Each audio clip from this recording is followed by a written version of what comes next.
ஏசாயா தீர்க்கதரிசன புத்தகம் 60வது அதிகாரம் 1-2 வசனங்கள் இந்த ஆண்டு தேவன் நமக்கு கொடுத்த வாக்குத்தத்த வசனங்கள். வாசிப்போம். எழுப்பி பிரகாசி, உன் ஒளி வந்தது, கர்த்தருடைய மகிமை உன்மேல் உதித்தது. இதோ இருள் பூமியையும் காரிருள் ஜனங்களையும் மூடும், ஆனாலும் கர்த்தர் உன்மேல் உதிப்பார், அவருடைய மகிமை உண்மையில காணப்படும். அல்லேலூயா, கர்த்தருக்கு ஸ்தோத்திரம். ஆண்டவருடைய மகிமை நம்மேல காணப்படும். கர்த்தர் நம்மேல உதிக்கிறவராக இருக்கிறார். எதற்காக அவர் உதிக்கிறார்? எதற்காக அவருடைய மகிமை நம்மேல் காணப்படுகிறது என்றால், நாம் எழுப்பி பிரகாசிப்பதற்காகவே, நாம் தேவனுக்காக செயல்படுவதற்காகவே, நாம் தொடர்ந்து தேவனுக்காக ஓடுவதற்காகவே, கிரியை செய்வதற்காகவே ஆண்டவருடைய மகிமை நம்மை சந்திக்கிறது. அல்லேலூயா, கர்த்தருக்கு ஸ்தோத்திரம். கடந்த வாரம் எலியாவின் மூலமாக தேவன் இஸ்ரவேல் ஜனங்களை சந்தித்ததை, ஆண்டவருடைய மகிமையை வெளிப்படுத்தினதை நாம் பார்த்தோம். மகிமை, தேவனுடைய மகிமை என்று சொல்லும் பொழுது அது தேவனுடைய பரிசுத்தத்தை காண்பிக்கிறது. தேவனுடைய மகிமை என்பது தேவனுடைய மகத்துவத்தை காண்பிக்கிறது. தேவனுடைய மகிமை என்பது தேவனுடைய வல்லமையை காண்பிக்கிறது. தேவனுடைய மகிமை என்பது தேவனுடைய அன்பை காண்பிக்கிறது. அந்த ஒப்பற்ற அவருடைய நன்மைகளை தேவனுடைய மகிமை காண்பிக்கிறது. கர்த்தருக்கு ஸ்தோத்திரம். எலியா கர்மேல் பர்வதத்தில் ஜனங்களை எல்லாம் ஒன்றுபடுத்தி தேவனுடைய மகிமை அங்கே வெளிப்பட்டது. அக்கினியினால தேவன் உத்தரவு அருளினார். கர்த்தருக்கு ஸ்தோத்திரம். அல்லேலூயா. அக்கினியினால தேவன் உத்தரவு அருளினார். போன வாரம் இந்த 2 காரியத்தை நாம் கவனித்தோம். எலியா சொன்னார், நீ சொன்னபடி எல்லாம் உங்களுடைய வார்த்தையின்படி செய்தேன். அல்லேலூயா, உங்களுடைய வார்த்தையின்படி செய்தேன். இரண்டாவது சொன்னார், ஜனங்களுடைய இருதயத்தை நீ மறுபடியும் திருப்பினீர் என்று அறியும்படிக்கு இதை கேட்டருளும் என்று ஜெபம் பண்ணார். அப்பொழுது ஆண்டவர் எலியாவினுடைய ஜெபத்தை கேட்டு அக்கினி இறங்கினது. சோதர ஜனங்கள் எல்லாரும் முகங்குப்புற விழுந்து கர்த்தரே தெய்வம், கர்த்தரே தெய்வம் என்று அவரை பணிந்து கொண்டார்கள். கர்த்தருக்கு ஸ்தோத்திரம். அல்லேலூயா, அல்லேலூயா. ஆண்டவருடைய மகிமை வெளிப்பட்டது. ஆண்டவருடைய மகிமை காணப்பட்டது. ஜனங்களுக்கு உண்மையான ஒரு மகிமை இருக்கிறது என்பதை பாதாளை தேடின அத்தனை பேரும் உண்மையான தேவனுடைய மகிமை இருக்கிறது என்பதை அந்த கர்மேல் பர்வதத்தில் அன்றைக்கு கண்டார்கள். எனவே கர்த்தரே தெய்வம் என்று அறிக்கையிட்டார்கள். எல்லாரும் அவரை பணிந்து கொண்டார்கள். அல்லேலூயா, கர்த்தருக்கு ஸ்தோத்திரம். அன்றைக்கு ஒரு பெரிய மாற்றம் ஜனங்களுக்குள்ள உண்டானது. ஒரு பெரிய மகிழ்ச்சி, ஒரு பெரிய வெற்றி எலியாவுக்கு கிடைத்தது. ஆனால் அந்த வெற்றி, அந்த மகிழ்ச்சி நீடித்திருக்கவில்லை. இன்றைக்கு அதைத்தான் நான் உங்களோடு கூட பகிர்ந்து கொள்ள போகிறேன். எலியா ஒரு வெற்றியை பெற்றார். ஜனங்கள் எல்லாரும் தேவனிடத்தில் திருப்பப்பட்டது அவருக்கு எவ்வளவு பெரிய ஆசீர்வாதம். அல்லேலூயா. எல்லாரும் ஆண்டவருடைய பிள்ளைகளாக அவரை அறிக்கையிட்டது எவ்வளவு பெரிய சந்தோஷமான ஒரு காரியம். இஸ்ரவேலே கர்த்தரிடத்தில் திரும்பிச்சு. உடனே ஆண்டவர் மழையையும் அங்கே பெய்ய பண்ணினார். ஒரு பெரிய மழை பெய்தது. ஜனங்களுக்கு இருந்த வறட்சி எல்லாம் மாறினது. தேசத்தில் ஆசீர்வாதம் வந்தது. ஜனங்களும் கர்த்தரிடத்தில் திருப்பப்பட்டார்கள். தேசத்துல ஆசீர்வாதமும் வந்தது. ஆனால் சோதரர் எலியா 19வது அதிகாரத்தில் 1 ராஜாக்கள் 19வது அதிகாரத்துல இன்றைக்கு ஆண்டவருடைய மகிமை ஸ்தோத்திரம் உண்டாகும். எலியாவுக்கு எப்படி வெளிப்பட்டது என்பதை நாம் தியானிப்போமாக. 19வது அதிகாரத்தை நாம் திருப்பிக் கொள்வோமாக. எலியா செய்த எல்லாவற்றையும், அவர் தீர்க்கதரிசிகள் எல்லாரையும் பட்டயத்தாலே கொண்டு போட்ட செய்தி அனைத்தையும் ஆகாப் யேசபேலுக்கு அறிவித்தார். ஆகாப் இஸ்ரவேலினுடைய ராஜா, யேசபேல் ராஜாத்தி. அவள் ஒரு ராஜகுமாரத்தி, ராஜாத்தியாக இருந்தவர். யேசபேல் எலியாவின் இடத்தில் ஆள் அனுப்பினார். அவர்கள் ஒவ்வொருவருடைய பிராணுக்கு உயிருக்கு செய்யப்பட்டதை போல நான் நாளை இந்நேரத்தில் உன் பிராணனுக்கு செய்யாதே போனால் தேவர்கள் அதற்கு சரியாகவும் அதற்கு அதிகமாகவும் எனக்கு செய்ய கிடவர்கள் என்று சொன்னார். என்ன சொல்லுகிறார்? நாளை இந்நேரத்தில் உயிரை நான் என்ன செய்வேன்? எடுப்பேன். எடுக்க முடியுமா?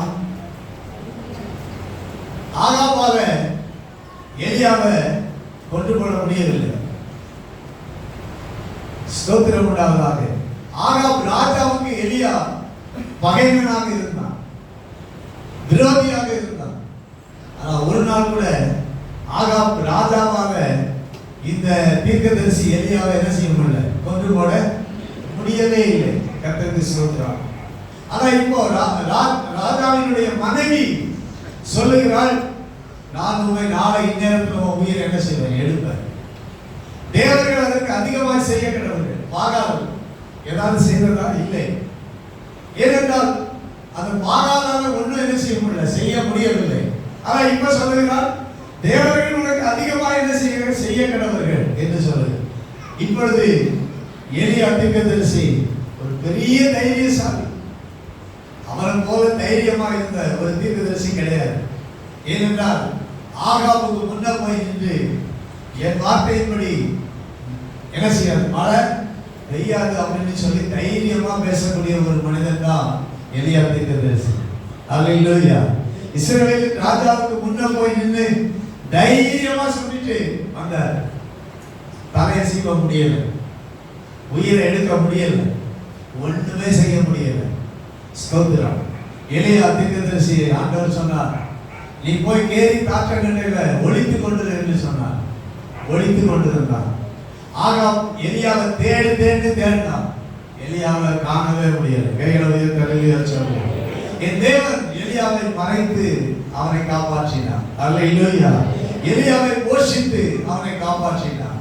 யாரும் கூட முடியாது, யாரும் கை வைக்க முடியாது, ராஜாவே தொட முடியாது. ஆண்டவர் அவனை கேரி காற்றங்கரையில ஒளித்து வைத்து காப்பாற்றி காலத்தை கொண்டு போஷித்தார். அதுக்கப்புறம் ஆண்டவரே சொன்னார், நீ சாரிபாத்தினுடைய விதவை வீட்டுக்கு போ அப்படின்னு சொன்னார். விதவை வீட்டுக்கு போய் அங்கே ஆண்டவர் அவனை ஒளித்து வைத்து காப்பாற்றி போஷித்தார். அல்லேலூயா. கர்த்தருக்கு ஸ்தோத்திரம் உண்டாவதாக. ஆண்டவர் போ போ போ அப்படின்னு சொல்லிதான் எலியா செய்தார். அப்புறம் ஒரு நாள் சொன்னார், நீ ஆகாபுக்கு ஒண்ணு போய் காண்பி அப்படின்னு சொன்னார். நான் மழையை கட்டளையிடுவேன் என்று சொன்னார்.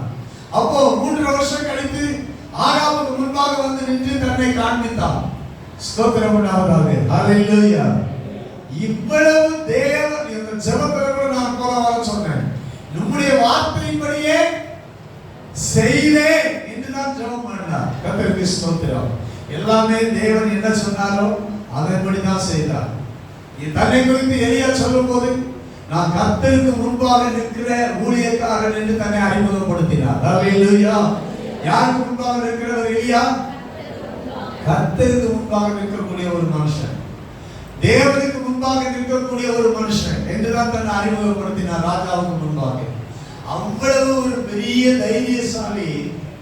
இப்போ இந்த இயேசபேல் சொன்ன ஒரு வார்த்தை நிமித்தம் இந்த எலியா அதுக்கு முந்தின நாள் தான் ஒரு பெரிய சாதனையை படைத்து பாகாலின் தீர்க்கதரிசிகள் அத்தனை பேரையும் கொன்று போட்ட இந்த எலியா, காரணமாயிருந்த இந்த எலியா இப்பொழுது தைரியத்தை இழக்கிறார், பயப்படுகிறார். அவருக்குள்ள இருந்த தைரியம் போய் பயம் வந்து விடுகிறது. கர்த்தருக்கு ஸ்தோத்திரம். அல்லேலூயா. கர்த்தருக்கு ஸ்தோத்திரம். மனுஷனுக்குள்ள என்ன வருது? பயம் வருது. கர்த்தருக்கு ஸ்தோத்திரம். தேவனுடைய பிள்ளைகளுக்குள்ள என்ன வருது? இன்னைக்கு பயம் வருது. பயம் இல்லாம இந்த உலகத்துல யாரும் இல்லை. பயமே இல்லாம தீர்க்கதரிசியாக இருந்த எலியாவின் ஆவி அப்படின்னால அந்த ஆவி எதுக்கு யாருக்கு என்ன செய்யாது? பயப்படாது. எலியாவின் ஆவி அப்படின்னால பயப்படாத ஆவி. அப்படிப்பட்ட ஆவிதான் அவனுக்குள்ள இருந்துச்சு. ஆனா எலியா இப்பொழுது பயப்படுகிறார். கர்த்தருக்கு ஸ்தோத்திரம் உண்டாகட்டும். தன்னுடைய ஜீவனுக்கு பயப்படுகிறார். ஸ்தோத்திரம் உண்டாவதாக. தேவன் ஜீவனை எடுக்க விடுவாரா? விட மாட்டார். தேவன் இவரோடு கூட தான் இருக்கிறார். இவ்வளவு வெற்றியை கொடுத்த ஆண்டவர் ஸ்தோத்திரம். இப்போ ஆண்டவர் என்ன சொல்லுகிறார் என்பதை இந்த எலியாவால பயம் வந்த போது, ஆண்டவரே உங்க வார்த்தையின்படி செய்தேன் என்று சொல்லக்கூடிய இந்த மனிதன், ஆண்டவரே நீர் எனக்கு சொல்லும், அன்றைக்கு நீர் ஆகாபுக்கு முன்ன போய் நில்லு அப்படின்னு, அன்றைக்கு நீர் கேரி தாற்றங்கட்டைகளை ஒழித்துக் கொண்டிரு என்று சொன்னீர், அன்றைக்கு நீர் சாரிபாத் என்கிற ஊர் விதவையினிடத்திற்கு போய் என்று சொன்னீர், அன்றைக்கு நீர் சோத்திரம் நான் மலையை கட்டளையிடுவேன் நீ போய் என்று சொன்னீர், நீ சொன்னபடியெல்லாம் நான் செய்தேன். இன்றைக்கு நீ சொல்லும் இந்த இந்த இந்த இயேசுவேல் சோத்திர ஜீவன நாளைக்கு இருக்காது அப்படின்னு சொல்லுகிறார். நான் உங்களுக்கு முன்பாக நிற்கிறேன், நீ எனக்கு சொல்லும் நான் என்ன செய்யணும், நான் எங்க போனோம், நான் என்ன செய்யணும்னு சொல்லி தேவனிடத்துல கேட்கக்கூடிய தைரியத்தை இழந்தான். கர்த்தருக்கு ஸ்தோத்திரம் உண்டாவதாக. அல்லேலூயா, அல்லேலூயா, ஸ்தோத்திரம். தேவனிடத்துல கேட்கக்கூடிய தைரியத்தை இழந்தான். கர்த்தருக்கு ஸ்தோத்திரம். தேவன் சொல்லாம எதுவும் நடக்காதே. தேவனே நான் என்ன செய்யணும், இந்த பெண் இப்படி என்னை மிரட்டுகிறான், இப்படிப்பட்ட ஒரு வார்த்தையை எனக்கு அறிவித்திருக்கிறான், நான் என்ன செய்ய வேண்டும் என்று ஆண்டவரிடத்துல போகல. எலியா தன் சுய வழியை தெரிந்தெடுக்கிறார். தேவனிடத்தில் போகாமல், தேவனுடைய வார்த்தையை கேட்காமல், நான் என்ன செய்ய வேண்டும் என்று அவரிடத்தில் உத்தரவு கேட்காமல், எலியா ஸ்தோத்திரம் உண்டாவதாக பிராணனை காக்க, பிராணனை உயிரை காக்க. வேதனையா இருக்குது. எப்படி இருக்குது? வேதனையா இருக்குது. இதுவரைக்கும் எலியாவின் உயிரை பிராணனை காத்தவர் யார்? 3 வருஷம் ஆண்டவர் தான் காத்தார். இப்போ தன்னை தானே காத்துக்கொள்ள, தன் உயிரை காத்துக்கொள்ள, தன் ஜீவனை காத்துக்கொள்ள பிரயாசப்படுகிறார். நாம் நம்முடைய ஜீவனை காக்க பிரயாசப்படுகிறதுனால எதுவும் நடக்காது. தேவன் தான் நம்முடைய ஜீவனை காக்கிறவர். அல்லேலூயா, அல்லேலூயா, ஸ்தோத்திரம். எழும்பி பிரகாசிக்க வேண்டிய இந்த எலியா, எழும்பி பிரகாசித்த எலியா இப்ப எழும்பி பிரகாசிக்காம பயம், அந்த தைரியமின்மை, எவ்வளவு பெரிய தைரியசாலியோ ஒரு நிமிஷத்துல தைரியத்தை இழக்க வைத்து விட்டார். கர்த்தருக்கு ஸ்தோத்திரம். தைரியத்தை இழந்து அவன் ஸ்தோத்திரம் உண்டாவதாக தன் ஜீவனை காக்கும்படிக்கு பிரயாசப்படுகிறான். தேவனுடைய பிள்ளைகளை, நீங்களும் நானும் ஆண்டவருடைய வெளிச்சம், ஆண்டவருடைய ஒளி, ஆண்டவருடைய மகிமை நம்ம மேல உதிக்க போகிறது. அல்லேலூயா, ஸ்தோத்திரம். நாம் பயந்து கொண்டு வாழ்கிறோம். நாம் பெரிய தைரியம் உள்ளவர்கள் தான். அநேக நேரம் நம்முடைய தைரியத்தை இழந்து போகிறோம், பயத்துக்குள்ளாக தள்ளப்படுகிறோம். கர்த்தருக்கு ஸ்தோத்திரம். நம்மையே நாம உயிரை எப்படியாவது காத்துக்கொள்ளணும்னு நாம பிரயாசப்படுகிறோம். ஸ்தோத்திரம். ஆண்டவர் இன்னைக்கு அவர் உங்கள் மேல உதிக்க போகிறார். அவருடைய மகிமை உங்கள் மேல காணப்பட போகிறது. நீங்கள் எழுப்பி பிரகாசிக்க போகிறீர்கள். அல்லேலூயா, அல்லேலூயா, அல்லேலூயா. கர்த்தருக்கு ஸ்தோத்திரம். நம்முடைய ஜீவன் யார் கையில் இருக்குது? அவருடைய கையில். அவருடைய உள்ளங்கையில நாம் என்ன செய்யப்பட்டிருக்கிறோம்? வரையப்பட்டிருக்கிறோம். கர்த்தருக்கு ஸ்தோத்திரம். ஆமென். அவர் இல்லாம நம்முடைய ஒரு தலையில் இருக்கிற ஒரு முடி கூட கீழே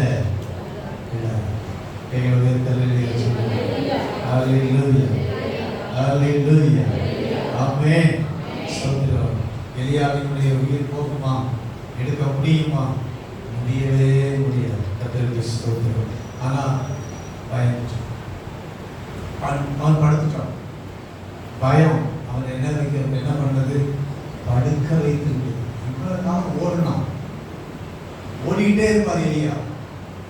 ஆகாபுக்கு முன்னாடி ஓடுவார், ரதத்துக்கு முன்னாடி ஓடுவார். கர்த்தருக்கு ஸ்தோத்திரம். ஒரு ரதம் எவ்வளவு ஸ்பீடா போகும் பாருங்க. குதிரை கூட்டின ரதம், குதிரைகள். அந்த ரதத்துக்கு முன்னாடி ஓடக்கூடிய எலியா படுத்துட்டார். ஸ்தோத்திரம் உண்டாவதாக. அல்லேலூயா. அவனை படுக்க வச்சிச்சு. பயம் அவனை படுக்க வச்சிச்சு. ஓட வேண்டிய எலியாவை தடுத்து நிறுத்தி விட்டது. ஸ்தோத்திரம் உண்டாவதாக. அவர் சொன்னார் 4வது வசனத்துல, ஒரு சூரச்செடியின் கீழே உட்கார்ந்து நான் சாக வேண்டும் என்று கோரி, போது கர்த்தாவே என் ஆத்துமாவை எடுத்துக்கொள்ளும், நான் என் பிதாக்களை பார்க்கிலும் நல்லவன் அல்ல.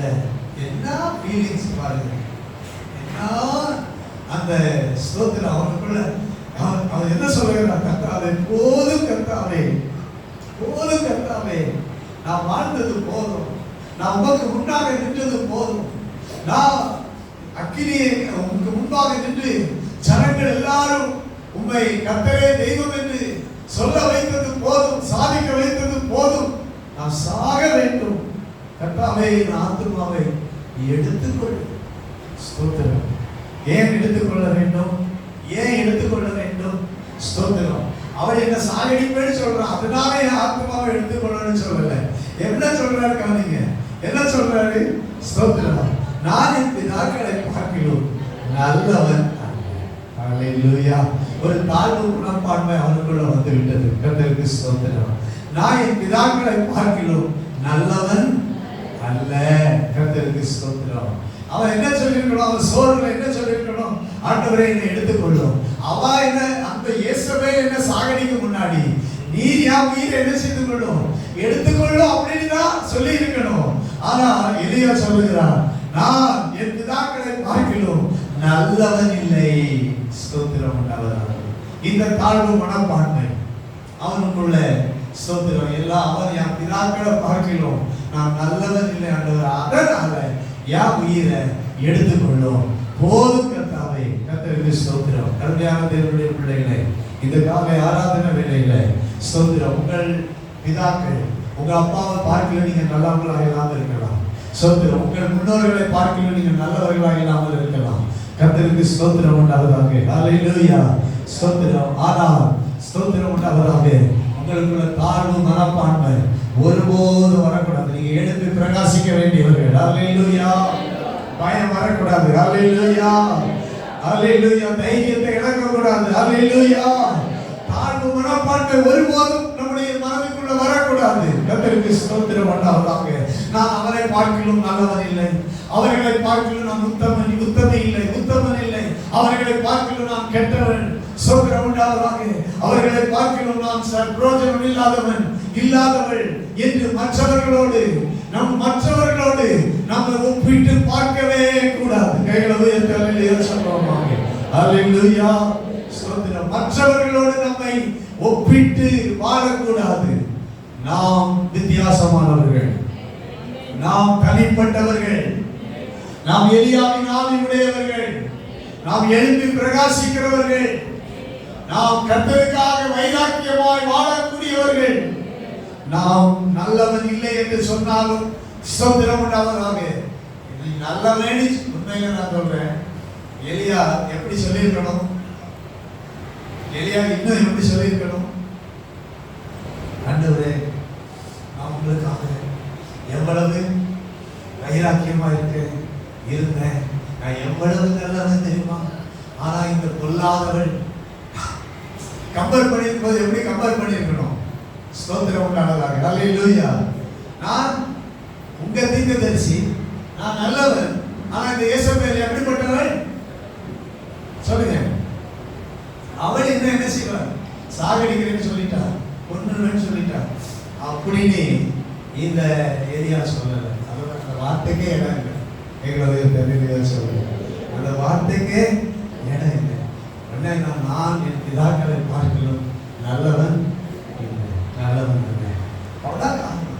நான் ஒன்றும் நல்லவன் இல்லை. என் ஜீவனை எடுத்துக்கொள்ளும், என் உயிரை எடுத்துக்கொள்ளும், போதும் நான் வாழ்ந்தது. ஸ்தோத்திரம் உண்டாவதாக. இது நியாயமான காரணமா? இது நியாயமான காரணமா? சொல்லுங்க. இது நியாயமான காரணமா? இல்ல. என் பிதாக்களை பார்க்கல நான் நல்லவன் இல்லை அப்படிங்கிறது நியாயமானதா?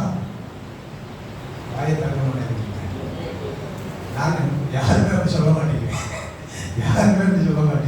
நான் நல்லவன் தான் சொல்லுவதை தவிர நான் நல்லவன் இல்லைன்னு யாருமே நீங்க செய்ய மாட்டோம், சொல்லவே மாட்டோம். கர்த்தருக்கு ஸ்தோத்திரம். ஆனா இது நியாயமான காரணமும் இல்லை.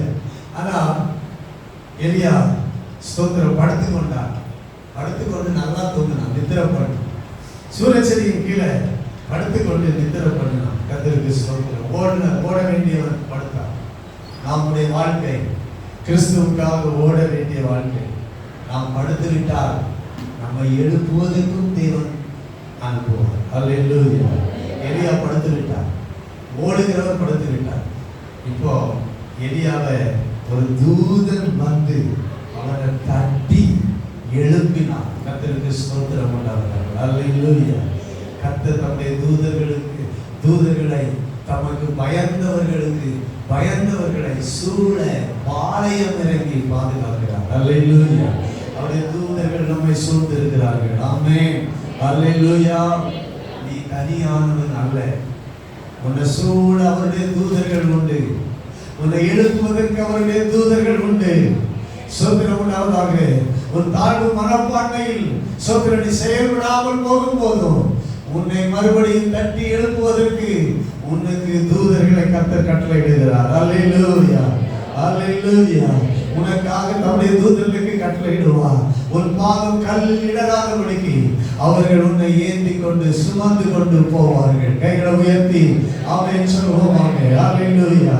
எலியாவே, உன் பிராணனை காப்பதற்கு, உன் உயிரை காப்பதற்கு தூதர்கள் உன்னை ஏந்தி கொண்டு போவார்களே.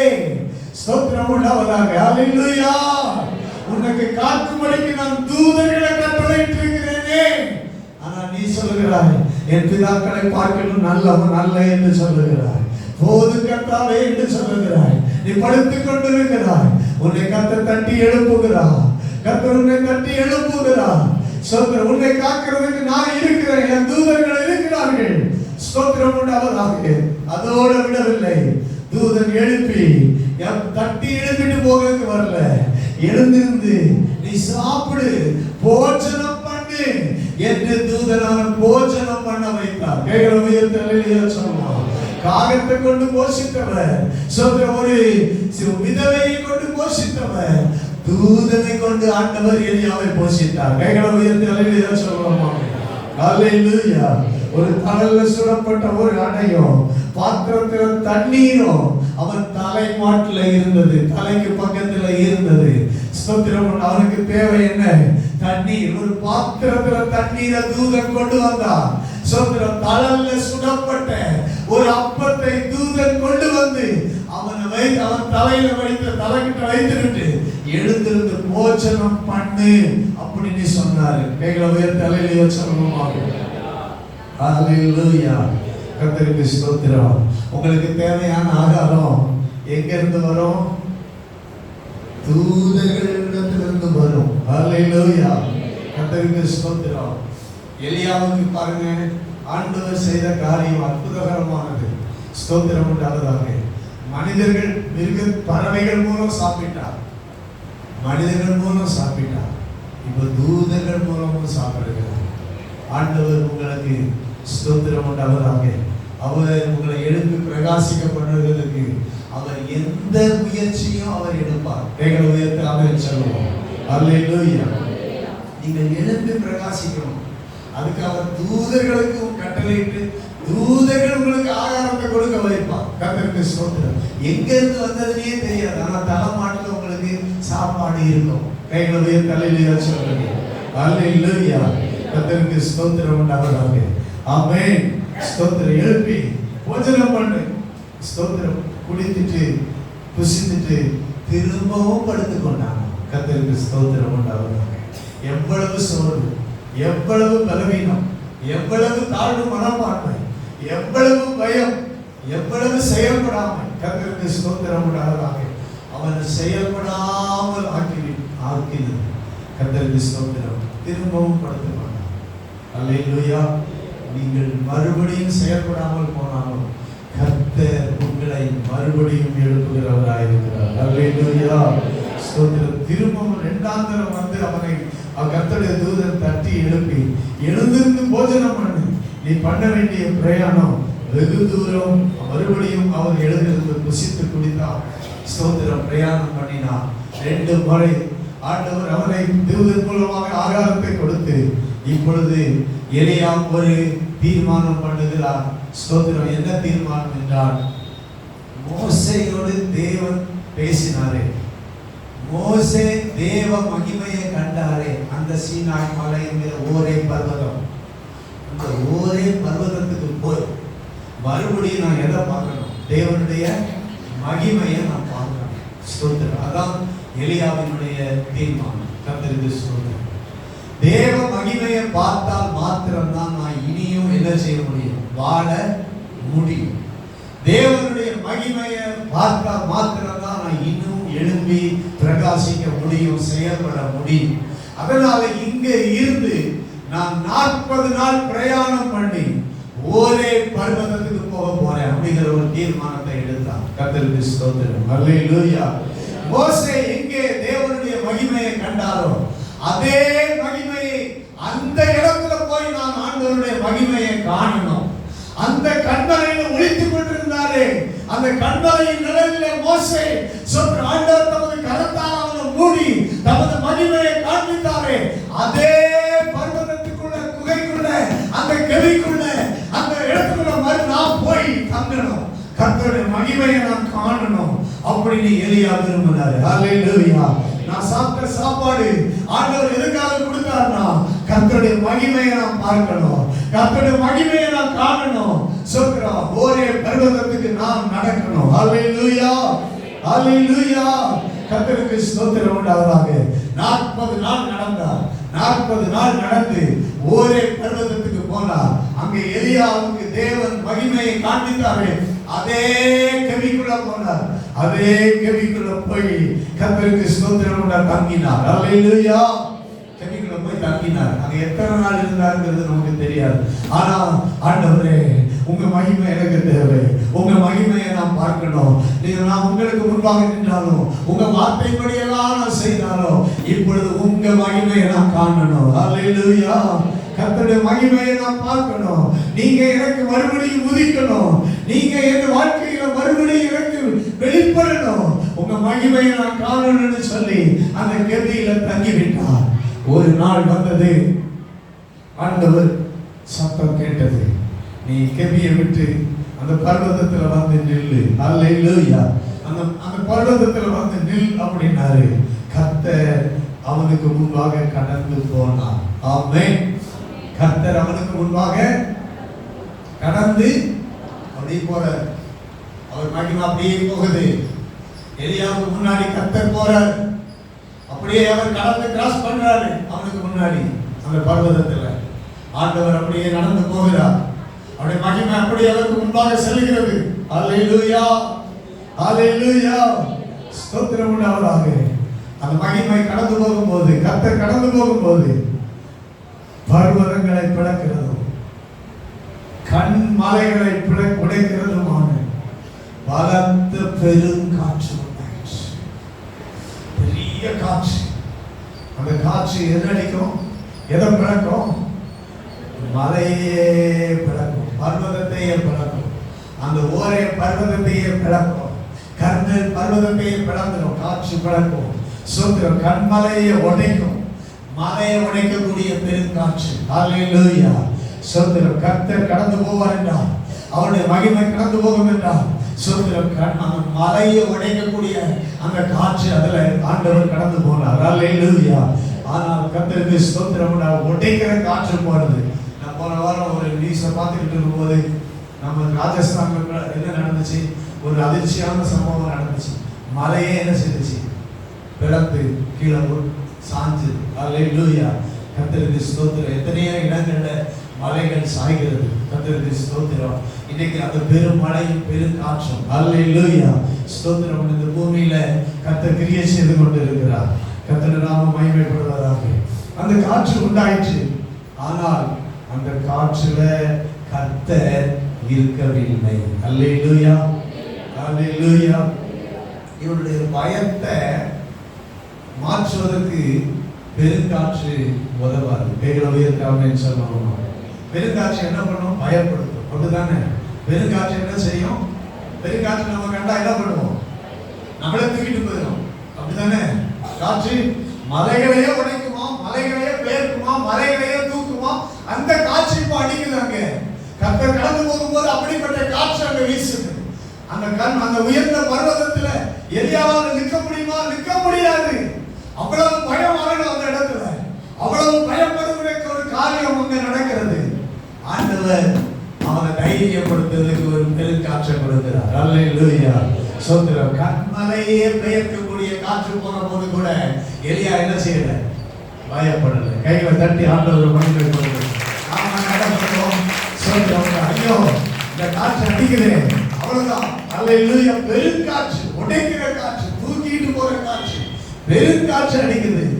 ஆனால் எலியா பயப்படவே இல்லை. அல்லேலூயா. ஏன் பயப்படல? ஏன் பயப்படல? ஆண்டவர் சொன்னார், நீ குகையை விட்டு கெபியை விட்டு வந்து நின்று இந்த பருவத்துல வந்து என்ன செய்ய? நில்லு அப்படின்னார். யார் கடந்து போறது? ஆண்டவர் கடந்து போறார். அல்லேலூயா. அவர் மகிமை கடந்து போகுது. அவர் மகிமை கடந்து போகும்போது எவ்வளவு பெருங்காற்று உண்டானாலும் எலியா பயப்படவே இல்லை. அல்லேலூயா. அதுல கர்த்தரும் இல்லை. கர்த்தருக்கு ஸ்தோத்திரம் உண்டாவதாக. நம்மை பயப்படுத்துகிறதில் கர்த்தர் இல்லை. சொல்லுங்க ஆமென். உங்களை பயப்படுத்துகிறதில் கர்த்தர் இல்லை. புரியுதா? உங்களை பயப்படுத்துகிற பெருங்காற்றில் கர்த்தர் இல்லை. அல்லேலூயா. எது உங்களை பயப்படுத்துகிறதோ அதில் கர்த்தர் இல்லை. அல்லேலூயா. ஆமென்.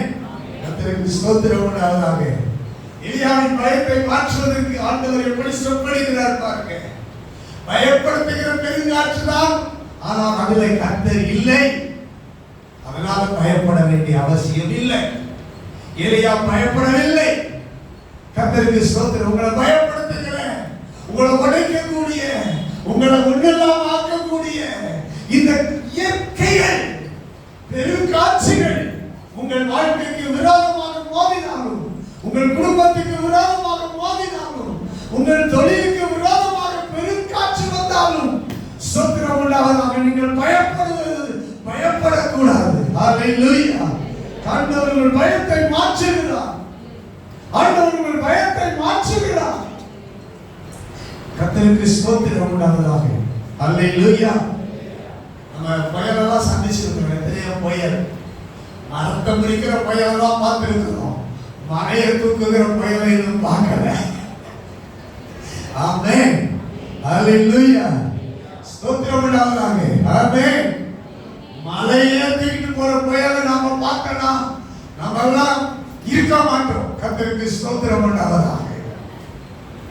நாளைக்கு வரையாப்புறம் இன்னொரு புயலை நம்ம பார்க்கல. பல வருஷம் ரொம்ப காலம் ஆயிடுச்சு. கர்த்தருக்கு ஸ்தோத்திரம். நம்ம விட்டு தாண்டி எங்கேயோ போயிட்டு இருக்குது. கர்த்தர் நாம மகிமைப்படுவதாக.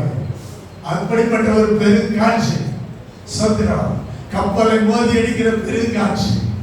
ஸ்தோத்திரம். அலைய எழுப்புகிற, சுனாமியை வர வைக்கிற பெருங்காற்று, பூமி அதிர்ச்சி. கர்த்தருக்கு ஸ்தோத்திரம் உண்டாவதாக. அல்லேலூயா. ஸ்தோத்திரம். கர்த்தர் அந்த காட்சியில் இருக்கவில்லை. எலியாவுக்கு பயம் மாறுது. எலியாவுக்கு பயம் மாறுது. அடுத்து காட்சிக்கு பின் பூமி அதிர்ச்சி உண்டாயிற்று. பூமி அதிர்ச்சி உண்டாச்சு. பூமி அதிர்ந்து. பூமி அதிர்ச்சினா என்ன? எல்லாரும் வீட்டு போட்டு என்ன செய்யணும்? பூமி அதிர்ச்சி வந்தா என்ன செய்யணும்? வீட்டை விட்டு வெளியே ஓடி வரணும். இப்ப எலியா கண்ணுரையினால் அந்த மலையின் உச்சியில அந்த பர்வதத்தில் நிற்கிறாரு. கர்த்தர் கடந்து போகிறார். இப்ப பூமி அதிர்ச்சி வருது. நாம என்ன பண்ணுவோம்? பயந்து ஓட ஆரம்பிச்சிருவோம். ஏன் இந்த பாடலாம் எனக்கு பாருங்க. நீ இயேசு எனக்கு பயப்படாத. என்ன ட்ரீட்மெண்ட் கொடுக்கிறாரு பாருங்க. ஸ்தோத்திரம் உண்டாவதாக. அல்லேலூயா. இப்ப பெருங்காற்று அனுப்பி, பெருங்காற்று அவனுக்கு முன்னாடி வருது, கடந்து போகுது. பயப்படல. இப்ப அடுத்து என்ன வருது? பூமி அதிர்ச்சி வருது. எலியா என்ன பண்றாரு? பயப்படாம நிற்கிறார் அந்த இடத்துல. ஏன்னா பூமி அதிர்ச்சியில கர்த்தர் இல்லை. கர்த்தர் மகிமை அந்த பூமி அதிர்ச்சியில அவன் பார்க்க முடியவில்லை. கைகளை உயர்த்தி சொல்லுவாங்க. பெருங்காற்று அடித்தாலும் கர்த்தருடைய மகிமை இல்லை என்றால் அதனால ஒன்றும் இல்லை. பூமி அதிர்ச்சி வந்தாலும் அதுல கர்த்தருடைய மகிமையை பார்க்க முடியாவிட்டால் அதில் ஒன்றும் இல்லை. அடுத்து அக்கினி. பூமி அதிர்ச்சிக்கு பிறகு என்ன வருது? அக்கினி உண்டாயிடுச்சு. அக்கினி உண்டாயிடுச்சு. அப்பா, எப்படி இருந்தது யோசனை பாருங்க. தீக்கு பயப்படாதது பாருங்க, காற்றுக்கு பயப்படாதவன், அடுத்து பூமி அதிர்ச்சிக்கு பயப்படாதவன், அடுத்து அக்கினி நெருப்புக்கு முன்னாடி என்ன போகுது? முன்னாடி என்ன போகுது சொல்லுங்க? அக்கினி.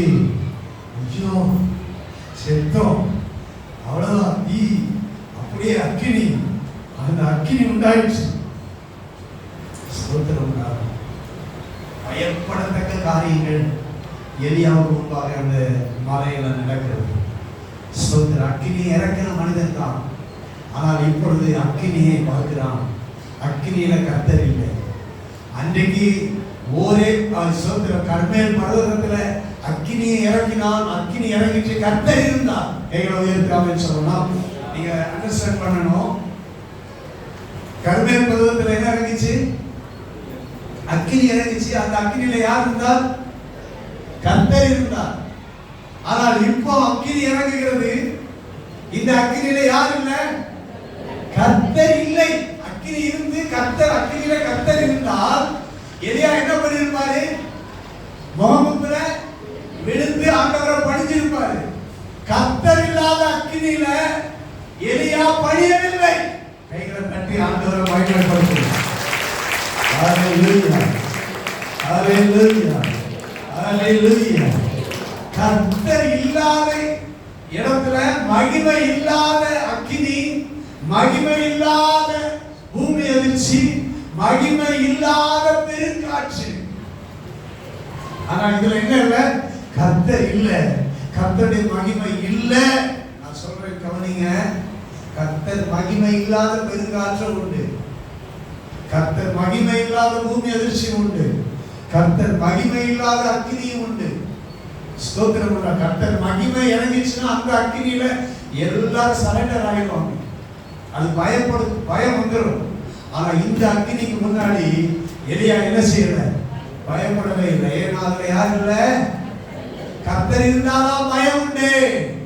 ஆனா ட்ரீட்மெண்ட் கொடுக்குற, ட்ரீட் பண்ற எப்படி? எப்பா, நான் இருந்தாதான் நீ என்ன செய்யணும் சொல்லுங்க. நீ யாருக்கு பயப்படணும்? நீ யாருக்கு பயப்படணும்? நீ தீக்கு அக்கினிக்கு பயப்படுறது இல்லை. நீ பெருங்காற்றுக்கு பயப்படுகிறது இல்லை. நீ பூமி அதிர்ச்சிக்கு பயப்படுகிறது இல்லை. நான் எதுல இருக்கிறனோ அங்கதான் நீ பயப்படணும். ஸ்தோத்திரம் உண்டாவதாக. ஹல்லேலூயா. நான்காவதாக ஆண்டவர் இப்ப சொல்றாரு, இதெல்லாம் மூணுக்கு பயப்படும். இந்த ட்ரீட் கொடுத்துட்டு அப்புறம் தான் ஆண்டவர் பேசுறாரு. அமர்ந்த மெல்லிய சத்தம் உண்டாயிடுச்சு. இப்போ இந்த இதெல்லாம் பயங்கரமா இருந்துச்சு. இந்த சத்தம், பெருங்காற்றின் சத்தம் பயங்கரமா இருந்துச்சு. பூமி அதிர்ச்சியின் சத்தம் பயங்கரமா இருந்துச்சு. அக்கினியில வந்த அந்த சத்தம் பட பட படன்னு இருந்திருக்கும். அந்த சத்தம் பயங்கரமா இருந்துச்சு, பயப்படத்தக்கதா இருந்துச்சு. ஆனா இப்போ ஆண்டவருடைய மெல்லிய சத்தம் உண்டாயிற்று. அதுதான் கர்த்தருடைய மகிமை. கைகளை உயர்த்தி ஆமென் சொல்லுவோம். ஹல்லேலூயா. அந்த அமர்ந்த மெல்லிய சத்தத்துல யார் இருந்தார்? கர்த்தர் இருந்தார். கர்த்தர் இருந்தார். ஆண்டவர் எப்படி பேசுகிறார்? உன்னை மிரட்டுகிற சத்தத்துல கர்த்தர் இல்லை. ஆமென் சொல்லுங்க. உன்னை பயப்படுத்துகிற சத்தத்துல கர்த்தர் இல்லை. நான் எங்கே இருக்கிறேன்? நான் மெல்லிய சத்தத்துல இருக்கிறேன். நான் அமர்ந்த சத்தத்துல தான் நான் உன்னோட பேசுவேன். நீ இதுக்குதான் பயப்படணும். அல்ல, ஆண்டவர் சாதாரணமா மெல்லிய சத்தம், சாஃப்டா பேசுவாரு. அந்த சத்தத்துக்கு தான் நம்ம பயப்படணும். மிரட்டுற சத்தத்துக்கு, பயங்கர சத்தத்துக்கு, பயங்கரமான சத்தத்துக்கு பயப்படக்கூடாது. அமர்ந்த சத்தத்துக்கு தான் நம்ம பயப்படணும். கர்த்தருடைய அமர்ந்த மெல்லிய சத்தத்துக்கு தான் நம்ம பயப்படணும். அந்த மெல்லிய சத்தம் ஆண்டவருடைய மகிமை அதில் இருக்கும். ஆண்டவருடைய மகிமை காணப்படும். கர்த்தர் உண்மையில உதிப்பார். கர்த்தருடைய மகிமை உண்மையில காணப்படும். நீ எழும்பி பிரகாசி. ஹல்லேலூயா. உன் ஒளி வந்தது. நீ எழும்பி பிரகாசி.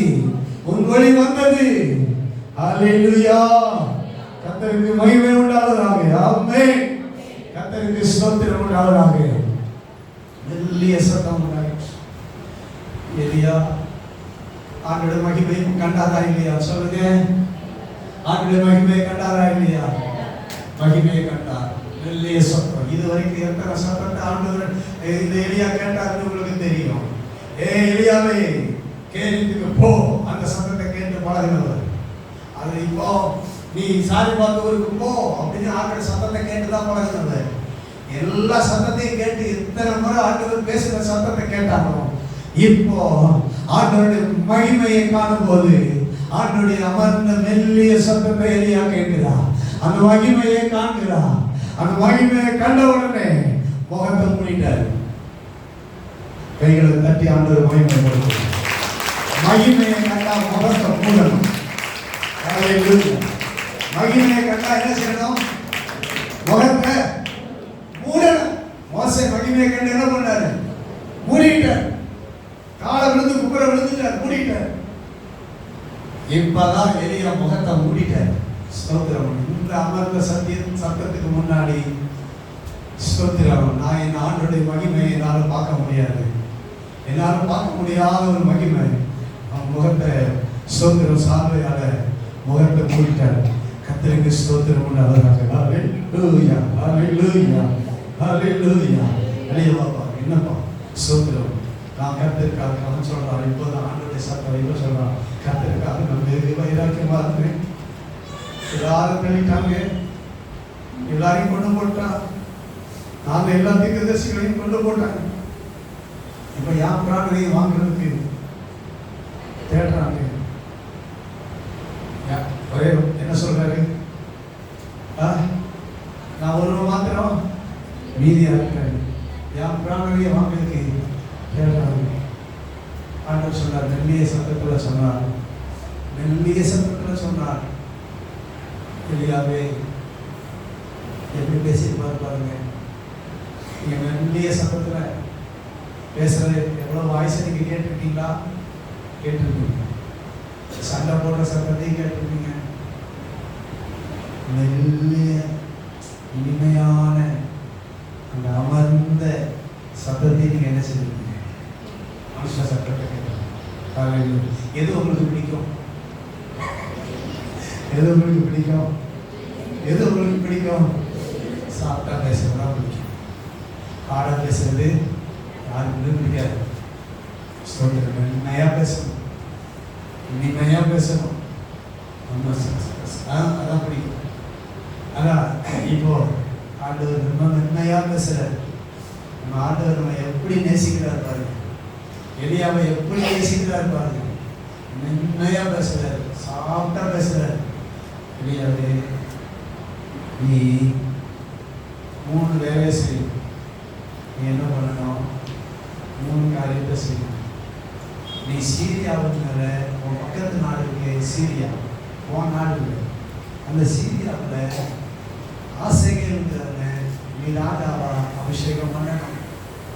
அடுத்து இஸ்ரவேலில் இப்போ ஆகாபோ இஸ்ரவேல் தான் இருக்காங்க. ஆனா நீ எகு என்கிறவங்க அபிஷேகம் ராஜாவாக அபிஷேகம் பண்ணணும். உன் ஸ்தானத்துல நீ எலிசாவை தீர்க்கதரிசியா அபிஷேகம் பண்ணு. நீ சாப்பிட்டா 3 வேலை செய்யணும். 3 பேர் நீ என்ன செய்யணும்? அபிஷேகம் பண்ணணும். அப்படின்னா நீ உனக்கு என்ன இருக்கு? இன்னும் நிறைய வேலை இருக்குன்னு சொல்லாம சொல்லிட்டார். சாப்பிட்டா சொல்லிட்டார். கர்த்தருக்கு ஸ்தோத்திரம் உண்டாவதாக. நீ சீரியாவில் போய் ஒருத்தனை அபிஷேகம் பண்ணணும். நீ எதுங்கிற ஒருத்தனை அபிஷேகம் பண்ணணும். நீ தீர்க்கதரிசி ஸ்தானத்துல எலிசாங்கிற ஒருத்தனை தேடி கண்டுபிடிச்சு அபிஷேகம் பண்ணணும். பெரிய வேலை இருக்குப்பா. அவ்வளவுதான் அப்படின்னு பேசி முடிச்சிட்டேன். கர்த்தருக்கு ஸ்தோத்திரம் உண்டாவதாக. ஹல்லேலூயா. இத பேசின பிறகு எலியா அந்த இடத்தை விட்டு ஆண்டோட மகிமையை பார்த்த பிறகு அவன் எழும்பி பிரகாசித்தான். அல்லேலூயா. எழும்பி பிரகாசித்தான்.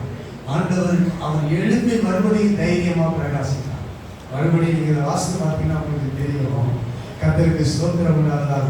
அந்த 1 ராஜாக்களின் புத்தகம், கர்த்தருக்கு ஸ்தோத்திரம், 21வது அதிகாரத்தில் எலியாவுக்கு 17வது வசனம், 21:17, கர்த்தருடைய வார்த்தை திஸ்பியனாகிய எலியாவுக்கு உண்டாயிற்று. அவர், நீ எழுந்து சமாரியாவில் இருக்கிற இஸ்ரவேலின் ராஜாவாகிய ஆகாபை சந்திக்கும்படி போ. எங்க பயந்துட்டு ஓடி வந்தானோ அங்கேயே அனுப்புகிறாரு, அரண்மனைக்கே அனுப்புகிறாரு. எங்க ஆகாபும் ஏசபேலும், சொல்லுங்க சொல்லுங்க, ஆகாபுங்கிற இஸ்ரவேலின் ராஜாவும் ஏசபேலுங்கிற ராஜாத்தியும் இருக்கிற அங்கேயே போ அப்படிங்கிறார். கர்த்தருக்கு ஸ்தோத்திரம் உண்டாவதாக. ஹல்லேலூயா.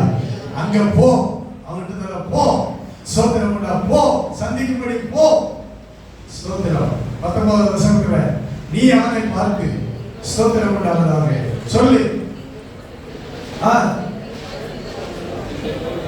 ஓரத்தை நாய்கள் நக்கும்னு கர்த்தர் சொல்லுகிறார், நீ சொல்லு. ஹல்லேலூயா. ஸ்தோத்திரம். எதுக்கு எங்க இருந்து பயந்து வந்தானோ அதே இடத்துக்கு ஆண்டவர் மறுபடியும் திருப்பி அனுப்பினார். எந்த யோசேப்புக்கு பயந்து ஆகாபுக்கு பயந்து ஓடினானோ அதே அரண்மனைக்கு மறுபடியும் ஆண்டவர் அவனை திருப்பி அனுப்பி என்ன சொல்ல வச்சார்? உன் ரத்தத்தை நாய்கள் நக்கும் அப்படி சொல்ல வைத்தார். கர்த்தருக்கு ஸ்தோத்திரம் உண்டாவதாக. 20வது வசனத்துல ஸ்தோத்திரம், ஆகாப் எலியாவை நோக்கி சொல்கிறான், என் பகைவனே என்னை கண்டுபிடித்தாயா அப்படிங்கிறான். நான் உன்னை கண்டுபிடிக்க முடியல, நீ என்ன செஞ்சுட்ட? கண்டுபிடிச்சிட்ட. நான் உன்னை கொலை செய்வதற்கு கண்டுபிடிக்க முடியல, ஆனா நான் இருக்கிற இடத்துல வந்து நீ என்ன கண்டுபிடிச்சிட்ட. கர்த்தருக்கு ஸ்தோத்திரம் உண்டாவதாக. கர்த்தரின் பார்வை உடனே சொன்னா ஸ்தோத்திரம் உண்டாவதாக. எலியா சொல்லுகிறான், ஸ்தோத்திரம், கண்டுபிடித்தேன். எலியா சொல்லுகிறான், நான் உன்னை கண்டுபிடிச்சிட்டேன். ஹல்லேலூயா. எவ்வளவு தைரியமா பேசுறாரு பாருங்க. நீ பொல்லாப்பானதை செய்ய உன்னை விற்று போட்டாய். கர்த்தருக்கு ஸ்தோத்திரம் உண்டாவதாக. இந்த காரியங்கள் எல்லாம் சொல்லி 23வது வசனத்துல ஏசபேலையும் குறித்து கர்த்தர் நாய்கள் ஏசபேலை இஸ்ரவேலின் மதிலின் அருகே தின்னும். இந்த வார்த்தையை சொல்ல முடியுமா? இந்த வார்த்தையை சொல்ல முடியுமா? எலியா எழும்பி பிரகாசி கர்த்தருடைய மகிமை கண்டதுனாலதான் இப்ப கர்த்தர் என்ன சொன்னார் அதை சொல்லுகிறார். போய் சொல்லு, இதான் நடக்கும். ஸ்தோத்திரம் சொன்னார். எங்களோட உயர்த்தி ஆமென் சொல்லுங்க. ஹல்லேலூயா. உடனே நடக்கல, 3 வருஷம் கழிச்சு. இது 2 ராஜாக்களின் புத்தகம். கர்த்தருக்கு ஸ்தோத்திரம். 1 ராஜாக்களின் புத்தகம் 22வது வசனம், 22வது அதிகாரத்தில் கர்த்தருக்கு ஸ்தோத்திரம் உண்டாவதாக. ஒருவன் 34, 35, 35வது வசனத்தில் ஸ்தோத்திரம் உண்டாவதாக. சுமார் 2 ஆண்டுகளுக்கு பிறகு, 3 வருஷத்துக்கு பிறகு 22வது அதிகாரம் 1வது வசனத்தில் நீங்க வாசிக்கலாம், உங்களுக்கு தெரியும். சீரியருக்கு இஸ்ரவேலருக்கு 3 வருஷம் யுத்தம் இல்லாது இருந்தது. 3வது வருஷத்துல என்ன நடந்துச்சு? இந்த ஆகாப், ஸ்தோத்திரம் உண்டாவதாக, ஆகாப் பேர ஒருத்தன் திடீரென்று அப்ப எய்தான். அவன் தேசமாக இருந்தான், ராஜாவாக இல்லை, தேசமாக இருந்தான். அவன் மேல அம்புப்பட்டது, ஸ்தோத்திரம், காயப்பட்டது. அவன் இறந்து போனான். காயத்தின் ரத்தம் ரதத்தில் வடிந்தது. ஸ்தோத்திரம் உண்டாவதாக. ஹல்லேலூயா. 38வது வசனத்துல அந்த ரதத்தையும் அவனுடைய கவசத்தையும் சமாரியாவின் குளத்திலே கழுவுகிற போது கர்த்தர் சொல்லி இருந்த வார்த்தைக்குரிய நாய்கள் அவன் ரத்தத்தை நக்கி. 3வது வருஷம் நடக்குது. இது ஆகாபுக்கு தான் நடக்குது. ஆனா ஏசபேலுக்கு என்ன செய்யுது? நடக்குது. அடுத்து எத்தனை வருஷம் கழிச்சு நடக்குதுன்னு பாருங்க.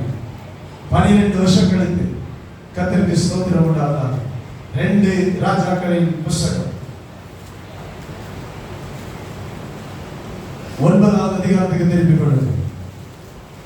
2 ராஜாக்கள் 9வது அதிகாரம் 29வது வசனத்தில் ஸ்தோத்திரம் உண்டு. அவருடைய மகன் ஆகாபுக்கு பிறகு அகசியா அவன் அரசாங்க யோராம் அந்த 11ஆம் வருஷம் ராஜாவாகிறான். 12வது வருஷத்துல ஏகு இஸ்ரவேலுக்கு வருகிறார். ஏகு அபிஷேகம் பண்ணப்பட்ட ராஜாவாக மாறி இஸ்ரவேலுக்கு வருகிறார். ஏசபேல் அதை கேட்டபோது 30வது வசனம் தன் கண்களுக்கு வாங்கிட்டு, ஏசபேல் யாரு? இப்போ கிழவி. ஏசபேல் யாரு? கிழவி. புருஷன் உயிரோட இல்லை. ஆகாப் இறந்து 12 வருஷம் ஆகுது. ஆனா கண்ணுக்கு மையம் போட்டு என்ன பண்றா? தன் தலையை சிங்காரித்துக் கொண்டு ஸ்தோத்திரம் உண்டாகிறாங்க. கண்ணுக்கு மையம் பூசி தலையை எல்லாம் டெக்கரேஷன் பண்ணி சிங்காரித்துக் கொண்டு ஜன்னல் வழியாக எட்டி பார்த்து தன் ஆண்டவனை எகுவ பார்த்து சொல்கிறார், தன் ஆண்டவனை கொண்ட சிம்ரி சேமமடைந்தாரா அப்படின்னு ஒரு கேள்வியை கேட்கிறார். உடனே அங்க இருந்து என்ன சொல்றாரு? ஸ்தோத்திரம், கீழே தள்ளு, அவளை கீழே விழுந்தார். ஸ்தோத்திரம் உண்டாவதாக. 33வது வசனம் அவள் கீழே தள்ளினதினால் அவளுடைய ரத்தம் சுவரிலும் குதிரைகளிலும் தெரிந்தது. அவன் அவளை மிதித்துக் கொண்டு உள்ளே போய் ஸ்தோத்திரம் உண்டாவதாக. கர்த்தருக்கு ஸ்தோத்திரம். ஹல்லேலூயா. 37வது வசனம் இன்னது இயேசபேல் என்று சொல்லக்கூடாதபடிக்கு இயேசபேலின் பிரேதம் இஸ்ரவேலின் நிலத்தில் வயல்களின் மேல் போடும் எருவை போல் ஆகும் என்று சொன்னாரே, நாய்கள் நக்கி தின்றது. கர்த்தருக்கு ஸ்தோத்திரம். 12வது வருஷத்துல எலியா சொன்னது நடந்துச்சு.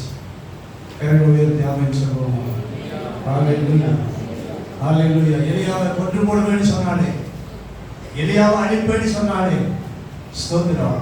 அவளுக்கு 12 வருஷத்துல ஆண்டவர் எலியாவை கொண்டு சொன்ன தீர்க்க தரிசனத்தை நிறைவேற்றினார். கர்த்தருடைய நாமம் மகிமைப்படுவதாக.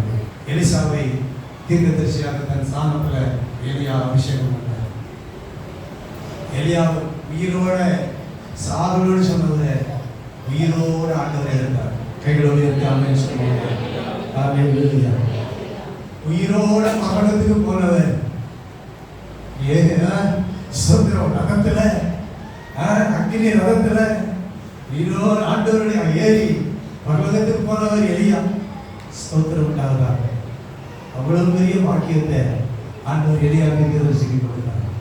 ஸ்தோத்திரம் உண்டாகிறார். இன்னைக்கும் உங்கள் தாழ்வு மனப்பான்மையை கர்த்தர் மாற்றுகிறார். உங்கள் பயத்தை மாற்றுகிறார்.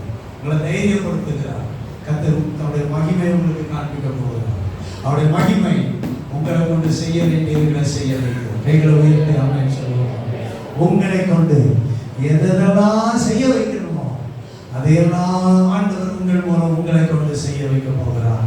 அதுக்கு தான் கர்த்தருடைய மகிமை உங்கள் மேல் காணப்படும். நீங்கள் எழுப்பி பிரகாசிப்பீர்கள்.